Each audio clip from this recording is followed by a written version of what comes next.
Hi everyone, thanks for tuning in to my presentation. My project looks at the Freedmen's Bureau and African American businesses in Mississippi after the Civil War. The main research question guiding my work is, how did the Freedmen's Bureau shape opportunities for African American economic advancement and small business development in Reconstruction era Mississippi, despite structural and racial opposition? This question matters because it challenges the common assumption that Reconstruction failed completely in the economic sphere. By focusing on Mississippi, a state where freed people faced some of the harshest resistance, I wanted to see what actual mechanisms the Bureau provided and how freed people turned those into real economic tools. Even though Reconstruction in Mississippi was weighed down by hostile laws, presidential opposition, and widespread violence, the Freedmen's Bureau still managed to create systems that expanded economic options for freed people and gave them the chance to build small but meaningful businesses. The Bureau didn't hand out land on a large scale, but it did provide practical tools such as contracts, transportation, schools, and records that freed people could transform into earnings and stability, as well as enterprise. To answer my question, I used a mixed method approach that combined close reading and data analysis. I examined Freedmen's Bureau correspondence, labor contracts, ration rolls, marriage and school registers, as well as pension files and Freedmen's Bank records from Mississippi. I then compared these with local reports and claims data to trace how federal policy translated into daily life and business formation. Now, Mississippi was probably one of the toughest environments for freed people to try to get ahead. The Black Code restricted movement and required proof of employment and even criminalized idleness. Vigilante groups and local courts worked to undermine federal authority. But even in the middle of all that, the Bureau stepped in with interventions that really mattered. It supervised labor contracts, audited wages, and even transported workers to jobs across the state.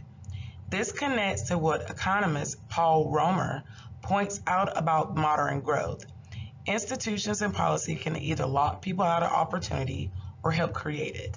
In this case, the Bureau became one of those institutions that, even with limits, allowed free people to turn their labor into genuine participation in the economy. We can see this in Coahoma County, where families began bartering produce, raising livestock, as well as running small stalls once wages stabilized. In cities like Vicksburg and Natchez, Freedmen's Bank deposits tied to people's jobs and addresses acted like early credit histories, making it possible for shopkeepers and seamstresses to rent space or buy supplies. And at Davis Bend, freed people's experience with cooperative farming and management later inspired larger ventures like Mound Bayou. Education was another piece.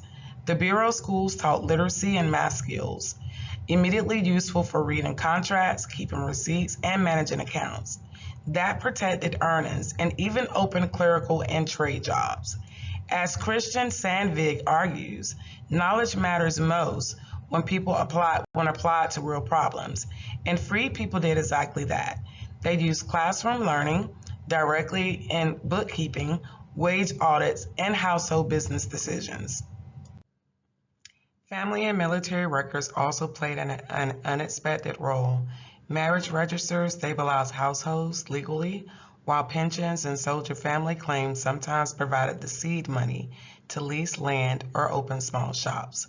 What might look like simple paperwork, contracts, schools, registers, became the foundation of a new economic life.